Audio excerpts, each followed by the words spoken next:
मित्रों, वैदिक ज्योतिष केंद्र में आपका स्वागत है।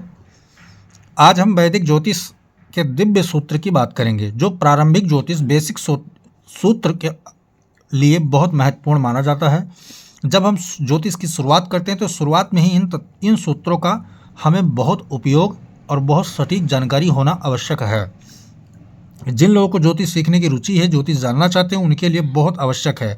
और जो लोग वैसे भी कुंडली का निरीक्षण आज देखना चाहते हैं, समयिक कुंडली देखना चाहते हैं, परिवार का हो या खुद की कुंडली हो, किसी रिश्तेदार की कुंडली हो, या वैसे ज्योतिष का नॉलेज रखना चाहते हैं, उनके लिए यह जानना आवश्यक है, क्योंकि वैदिक ज्योतिष में सूत्रों का भरमार है। तो आज हम कुछ बेसिक सूत्रों के ऊपर चर्चा करेंगे, जिसको जानने के बाद हमें ग्रहों का फल निकालने में, सटीक फल निकालने में बहुत सरलतम महसूस होगा, सहजता महसूस होगा। तो आप यहाँ देख सकते हैं हेडिंग में वैदिक ज्योतिष के दिव्य सूत्र कौन कौन से। स्वभाव, भाव, राशि और तत्व। स्वभाव क्या होता है, यानी कौन सा भाव या कौन सी राशि का स्वभाव क्या है, वो हमें जानना है।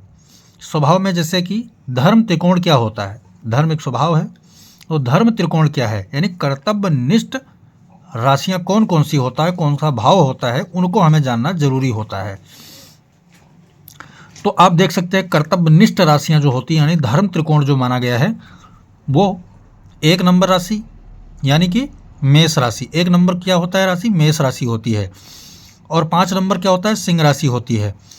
और 9 नंबर होता है धनु राशि। ये तीनों राशियां जो है विषम श्रेणी की राशियां हैं, और ये जो है धर्म त्रिकोण के अंतर्गत आती हैं। ठीक है। तत्व की बात करें तो वायु तत्व में कौन सी राशि आती है, आप यहाँ देख सकते हैं। वायु तत्व की 3 राशियां हैं। कौन कौन सी हैं, तुला राशि, कुंभ राशि और मिथुन राशि। तुला राशि, कुंभ राशि और मिथुन राशि, ये तीनों क्या है, विषम राशियां वायु तत्व की राशि मानी जाती हैं। यहाँ कर्तव्य, जब हम इन राशियों और भावों की चर्चा करेंगे तो ये मान लीजिए कि हम कर्तव्य की चर्चा कर रहे हैं। यहाँ क्रिया झलकती, यहाँ से क्रियात्मक चीज़ें होती हैं। और धर्म, चूँकि अध्यात्म भी जागृत यहीं से होती हैं, चूँकि आध्यात्मिक राशियाँ नहीं हैं। ये आध्यात्मिक राशियाँ जो होती है, जैसे पूजा प्रतिष्ठा, इन सब का जो है ना, ईश्वर कृपा, वो आगे हम चर्चा करेंगे। अब हम बात करते थे अर्थ त्रिकोण की, बात कर लेते हैं। अर्थ का अर्थ होता है द्रव्य, यानी पैसा, रुपया, धन। चाहे वो मेरे पास हो, चाहे कहीं आने की बात हो, चाहे देने की बात हो, इन सब की जब बात करते हैं तो उनका जो संबंध होता है वो 3 भाव से होता है। किससे, दूसरे भाव से, छठे भाव से और दसम भाव से। यानी कि वृषभ राशि से इसका संबंध है, कन्या राशि से इसका संबंध है, और मकर राशि से इसका संबंध है। अब हम जल तत्व की बात करें तो जल तत्व की जो राशियां होती हैं वो कौन सी होती हैं, ये 3 राशियां होती हैं। कौन, वृश्चिक राशि, मीन राशि और कर्क राशि। और अर्थ त्रिकोण की जो भाव और राशियां होती हैं वो ये होती हैं, वृषभ राशि, कन्या राशि और मकर राशि। वृषभ राशि यानी जो दूसरे भाव की बात कही है, भाव यहाँ देख सकते हैं कि दूसरा भाव धन के संग्रह का भाव होता है। और यहाँ ऋण, कर्ज लेने आदि का, व्यवसाय, निवेश आदि का जो भाव होता है वो छठा भाव होता है। इसलिए यहाँ भी धन से संबंध है और दूसरे भाव में धन का संबंध है। ये दसम भाव में राशि पड़ने वाली, काल पुरुष की कुंडली में दसम भाव में पड़ता है, इसलिए यहाँ पर कैरियर, कर्म का भाव है। कर्म में करने के लिए हमें भी द्रव्य की आवश्यकता, बहुत सारे लागत होते हैं। और इनकम हमारा करने का जो भाव होता है, पैसे का शुरुआत, वो हम दसम भाव से ही करते हैं। जब हम कर्म करेंगे तब हमारा इनकम कैश फ्लो होगा, वो 11 नंबर राशि यानी इनकम भाव से करते हैं। जल तत्व यहाँ हो गया। अब हम काम त्रिकोण की बात कर लेते हैं। काम का अर्थ होता है भौतिक चीज़ों की, यहाँ पर चर्चा हो रही है। यहाँ पैसे की चर्चा हो रही है, लागत की चर्चा हो रही है, यहाँ पर कर्तव्य की चर्चा हो रही है। तो जहाँ पर भौतिक सुख की जो कल्पना होती है, उनमें क्या क्या आते हैं, परिवार, वंश, सुख सुविधा, मकान, भूमि, भवन, वाहन, इन सब की जब चर्चा होती है तब काम की बात होती है। काम त्रिकोण कौन कौन से भाव होते हैं, भाव नंबर 3, भाव नंबर 7वां, भाव नंबर 11वां। तीसरा भाव क्या होता है, पराक्रम यहाँ से देखा जाता है, और संबंधों को देखा जाता है, इच्छाओं को देखा जाता है, छोटी छोटी इच्छाओं को देखा जाता है, निष्ठा देखी जाती है, यानी विश्वास जो की बात करें किसी संबंध रिश्तों में, भाई बहन का विचार यहीं से करते हैं हम। 7वें भाव से पत्नी, ससुराल, पार्टनरशिप, संबंधों की चर्चा करते हैं। ठीक है ना। और 11वें भाव से हम विशेष कर काम की जो चर्चा होती है वो 11वें घर से होती है। ये क्या होता है, बड़ी इच्छाओं का लेन देन होता है, इनकम, आय का, यानी कि बाहर से अंदर का संबंध जो होता है वो 11वें भाव से देखा जाता है। और कन्या संतान के ऊपर जब विशेष चर्चा करेंगे तो 11वें भाव की चर्चा करते हैं। तो 3 भाव में हम काम त्रिकोण कहते हैं। जब काम की यानी भौतिक सुख की बात करें तो 3 राशियों को, 3 भावों को पकड़ना चाहिए हमें। अग्नि तत्व की बात करें तो हमें 3 राशियां देखनी चाहिए, धनु राशि, ठीक है, मेष राशि और सिंह राशि। यानी जो धर्म त्रिकोण है वो अग्नि तत्व का माना जाता है। इसको आप सर्किल बना के भी देख सकते हैं। अब हम बात करते हैं मोक्ष त्रिकोण की। मोक्ष का अर्थ होता है निवृत्ति, निवृत्ति, त्याग, व्यय होना, मेरे से दूर जाना, छूट जाना, खर्च हो जाना, इन सब की जब बात करते हैं तो मोक्ष की बात करते हैं। तो यहाँ भी 3 भाव की चर्चा करते हैं।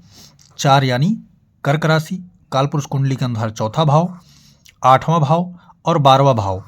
4था भाव क्या होता है? सुख। हमें जब तक सुख से मोक्ष नहीं मिलेगा तब तक हमारा कुछ कल्याण नहीं होगा। फिर अष्टम भाव, संशय, वहम, ठीक है, कपट, छल, दुर्घटना, आयु, इन सब से हमें क्या है? मोह से मुक्त होना है। और ये खर्चे का भाव है। धन से हमें जब मुक्त होने के लिए जरूरत पड़ेगी तब हमें 12वां भाव देखना पड़ेगा, क्योंकि जहाँ पर 12वां भाव जिसका खराब होता है कुंडली में, उनके धन के खर्चे बहुत ज़्यादा होते, अशांति वहाँ पर छाती है। लेकिन जब मुक्ति हमें मिलेगी, 12वें भाव से मुक्त हो जाएंगे तो हमें क्या होता है? अशांति नहीं होगी। पृथ्वी तत्व की बात करें तो ये 3 राशियाँ होती हैं। मकर पहली राशि, यहाँ 10 नंबर मकर राशि, वृषभ राशि और कन्या राशि, ये हो गई पृथ्वी तत्व की राशियाँ हो गई। अब हम बात करते हैं महत्वपूर्ण। जब ये हमारे 4 चीज़ जब क्लियर होते हैं तब हमें क्या है? आध्यात्मिक केंद्र के ऊपर ध्यान देना होता है। यानी इन्हीं 4 धर्म त्रिकोण, अर्थ त्रिकोण, काम त्रिकोण, मोक्ष त्रिकोण जब हम पार कर लेते हैं, धर्म अर्थ काम मोक्ष, तब हमें आध्यात्मिक रुचि लेना आरंभ होता है। अब हमें उन्हीं 12 राशियों, 12 भावों में हमें ढूंढना है कि हमारा आध्यात्मिक लक्ष्य कहाँ से प्राप्त होगा। तो 3 नंबर क्या है? पराक्रम, रुचि, इच्छा, ठीक है। 6 नंबर क्या है? रोग, ऋण और शत्रु, यानी भौतिक जो हमें कष्ट है उससे निवृत्ति पाना है। फिर धर्म, कर्तव्य और फिर अशांति, इन सब से मुक्त होंगे तब हमें आध्यात्मिक का रास्ता खुलेगा। और राशियां कौन कौन? 1, 4, 10 सम राशियां और विषम राशियां जो हैं ये आध्यात्मिक मानी जाती हैं। 1, 4, 10 जो सम राशियां हैं ये जो आध्यात्मिक राशियां कहलाती हैं, और जो विषम राशियां हैं वो 1, 5, 9 ये आध्यात्मिक राशियां कहलाती हैं। आगे हम चर्चा करते हैं सूर्य से 9वें भाव का जब विचार करते हैं तो समझ जाइए कि हमें पिता का विचार करना है। यानी कि पिता का विचार कहाँ से करें? सूर्य से 9वें भाव में। जैसे मान लें हमारे पास लगन कुंडली अगर है तब तो 10वें भाव में डायरेक्ट देखना है, और अगर 10वें भाव में 10वें हमारा कमजोर है तो हमें सूर्य से 9वें भाव को जाना है, ठीक है, वहाँ देखना है। गोचर में भी सूर्य से 9वें जाकर पिता के ऊपर विचार कर सकते हैं। मंगल से 3रे भाव में हम भाई के ऊपर और बहन के ऊपर विचार करते हैं। चंद्रमा से 4था भाव जो होता है वो माता के लिए हम विचार करते हैं। बुध से 6ठा हम मामा, मौसी, बुआ, इन सब का, काका, तावा, चाचा, इन सब का विचार करते हैं, ठीक है। गुरु से 5वां भाव हम किसके लिए? पुत्र कारक होता है, पुत्र का विचार करते हैं। इसमें संतान के सुख सुविधा ऐश्वर्य आदि की चीज़ें करते हैं उसमें। शुक्र से 7वां हम पत्नी का विचार जब करना हो कुंडली में तो शुक्र से 7वें भाव को देखना चाहिए। अब वहाँ जो ग्रह बैठे हों तो वही वैसे फल होता है। खासकर शुक्र से 7वें भाव में 3 ग्रह नहीं होने चाहिए, राहु, मंगल और शनि। अगर शुक्र से 7वें में ये ग्रह बैठे मिलते हैं तो आपकी पत्नी जो होगी वो खड़ग स्वभाव की होगी, यानी क्रुद्ध, वेग, आवेश, क्रोधी, झगड़ालू, इन स्वभाव की होगी। क्योंकि ये तीनों ग्रह जो होते हैं ना, ये तीनों ग्रह ये अपनत्व की परंपरा, यानी कि जो पति की परंपरा है उसको फॉलो बहुत कम करती हैं। ऐसा नहीं धारण नहीं कर पाएंगे, टाइम लगेगा, लेकिन ये अपने पहले की परंपरा को ज़्यादा ध्यान देती हैं, इसलिए अपनी चीज़ें या पति के ऊपर थोपने का प्रयास करेंगी। इसे 3 राशियों में विशेषकर कुछ खराबियाँ आती हैं। शनि की बात करें तो उससे 8वां जो होता है वो मृत्यु का भाव होता है। जब हम मृत्यु की गणना करते हैं कि हमारी मृत्यु किस प्रकार, कैसे और कहाँ होगी, तो शनि से 8वें भाव में जाकर के मृत्यु को जान सकते हैं। तो ये रहा बेसिक सूत्र आपके वैदिक ज्योतिष के अनुसार। इसको अगर हम कंठस्थ कर ले, धारण कर ले मन के अंदर, तो ग्रहों को फलादेश करने में हमें आसानी होगा, कोई कठिनाई नहीं होगा। जय सिया राम।